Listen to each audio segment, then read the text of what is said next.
नमस्कार। आज हम आपको विल के विषय में बताएंगे। विल यानी कि वसीयत। कोई भी व्यक्ति अपनी स्व अर्जित संपत्ति को जिसे चाहे दे सकता है और वो चाहे तो विल कर सकता है, यानी वसीयत लिख सकता है कि ये संपत्ति जब उसकी मृत्यु हो जाए तो उसके बाद किसे मिले और किसको वो देना चाहता है। विल, जैसा कि नाम से स्पष्ट है, विल का मतलब होता है इच्छा। तो विल में व्यक्ति अपनी इच्छा लिखता है। वो लिखता है उसकी जो भी संपत्ति ही नहीं, संपत्ति के अलावा जो और वस्तुएं हैं उसको भी किसको दिया जाए। ये सब बातें एक विधिवत तरीके से लिखी जाती हैं और उसको एडवोकेट एक विल के फॉर्म में बना देता है। और कई बार ये भी हो सकता है कि ये विल जॉइंट रूप से लिखी जाए, जैसे पति पत्नी हैं, दोनों ही बुजुर्ग हैं और उनके बच्चे हैं। अब वो चाहते हैं कि अपनी संपत्ति को अलग अलग बच्चों को अलग अलग चीज़ देना चाहते हैं। कई मकान हैं, वो चाहते हैं एक बच्चे को ये वाला दिया जाए, दूसरे को दूसरी जगह का दिया जाए। और कुछ ज्वेलरी हो सकती है, बैंक अकाउंट में पैसा हो सकता है, तो वो भी वो लिख सकते हैं उसमें कि ये किसको दिया जाए। तो इस प्रकार वो एक जॉइंट विल भी बना सकते हैं। और यही नहीं, विल बनाने के साथ ही साथ वो यदि चाहते हैं कि नहीं, हम अपनी सारी डिटेल दे दें इसमें कि हमारे कहाँ कहाँ बैंक अकाउंट है और वो उसका पैसा किसको मिले, तो उसका भी विवरण उसमें लिखा जा सकता है। वो अपनी अचल संपत्ति, चल संपत्ति के विषय में लिख सकते हैं। इंश्योरेंस पॉलिसी है और इंश्योरेंस पॉलिसी में ऑलरेडी उन्होंने किसी को नॉमिनी बना रखा है, लेकिन वो चाहते हैं कि हम किसी और को दें, इसका धन किसको देना चाहते हैं वो लिख सकते हैं। और यही नहीं, यदि उनके पास कोई वाहन हो, मोटर गाड़ी, कार, स्कूटर, कुछ भी हो, तो वो उसमें अपने विल में लिख सकते हैं कि वो किसको देना चाहते हैं। कोई मेडिक्लेम पॉलिसी है, उसका अगर कुछ मिलना है उनको, क्लेम मिलना है, तो उसके बारे में लिख सकते हैं। यदि उनके पास कोई बैंक खाते हैं, उनमें संपत्ति है, एफडीआर्स हैं, तो उसके बारे में भी उसमें लिखा जा सकता है। और यही नहीं, शेयर हो, डिबेंचर हो, तो वो भी वो किसको देना चाहते हैं लिखा जा सकता है विल में।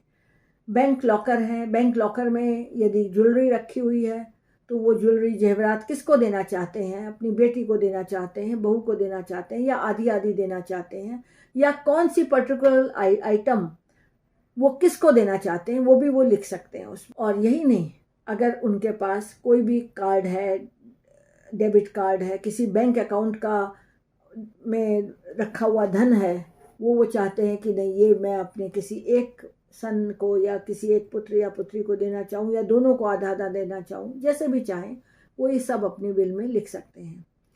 कई बार ऐसा होता है कि किसी बुजुर्ग ने अपनी विल तो लिख दी, थोड़े समय के बाद, 6 महीने, साल या 2 साल बाद, वो जिस बेटे के पास रह रहे हैं उससे नाराज हो गए, या बेटा उनकी देखभाल ठीक से नहीं कर रहा है। वो सोचता है कि अब विल तो इन्होंने लिख दी पिताजी ने मेरे नाम, अब क्या चिंता मुझे, अब मैं जो चाहे करूं, और वो उनकी ठीक से देखभाल नहीं कर सकता। ऐसे में जिस व्यक्ति ने विल लिखी है वो चाहें तो अपनी विल को बदल भी सकते हैं, वो नई विल बना सकते हैं। जब वो नई विल बनाएंगे तो पुरानी विल रद्द हो जाएगी, और यदि वो चाहें तो विल को रजिस्टर्ड भी करा सकते हैं। कानूनी रूप से विल को रजिस्टर्ड कराना आवश्यक नहीं है, बिना रजिस्टर्ड विल भी वैलिड है, सही है। लेकिन फिर भी कहीं अगर किसी संपत्ति के बारे में आप किसी को देना चाहते हैं और आप सोचते हैं कि मैंने विल लिख दी, बाद में कोई झगड़ा ना हो, या आपको लगता है कि हमारे बच्चे आपस में झगड़ा करेंगे, तो ऐसे में क्या किया जाए। ऐसे में आप सब कुछ विल में लिखने के बाद, विल बनाने के बाद उसको रजिस्टर्ड भी करवा सकते। विल का रजिस्ट्रेशन कानूनी रूप से आवश्यक नहीं है, परंतु इसका रजिस्ट्रेशन करवाया जा सकता है। यही नहीं, यदि कोई चाहे कि हम विल तो लिख दी है, लेकिन विल लिखने के बाद ये लगता है कि नहीं, इसको हमें पूरी तरह बदल देना है, हो सकता है जिस विल में जिस संपत्ति के बारे में लिखा हो वो संपत्ति अब बेच दी हो, या जो कुछ सामान उसमें से ज्वेलरी या कुछ दे दिया हो, तो अब लगता है अब वो जो विल लिखी है वो सही नहीं है। तो ऐसे में आप अपनी विल बदल भी सकते हैं। लेकिन ये एक बहुत ही महत्वपूर्ण अभिलेख है, डॉक्यूमेंट है, और सबको चाहिए कि जब वो सीनियर सिटीज़न हो जाए तो अपनी विल अवश्य बना दें। वैसे तो विल बनाने के लिए कोई ऐसी उम्र नहीं है, कोई भी जिसके पास संपत्ति हो, बैंक अकाउंट हो, कुछ भी हो, वो अपनी विल बना के रख सकता है। और ये कोई आवश्यक भी नहीं है कि विल के लिए आपके पास कोई बहुत कीमती चीज़ें होना ही ज़रूरी है। ऐसा भी हो सकता है कि कोई लेखक हो, उसके पास अपनी पुस्तकें हों, वो अपनी पुस्तकों को ही विल में लिखकर किसी को दे सकता है।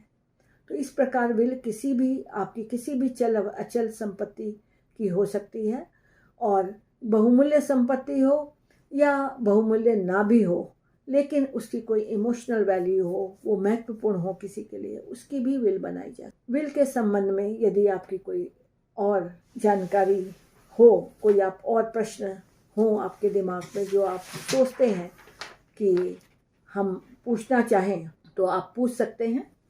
और यही नहीं, यदि आप चाहते हैं कि आपकी समस्या का समाधान आप करें, तो आप हमें फ़ोन कर सकते हैं, ईमेल कर सकते हैं, या यदि आप चाहें तो कमेंट बॉक्स में लिखकर भी अपनी समस्या हमें भेज सकते हैं।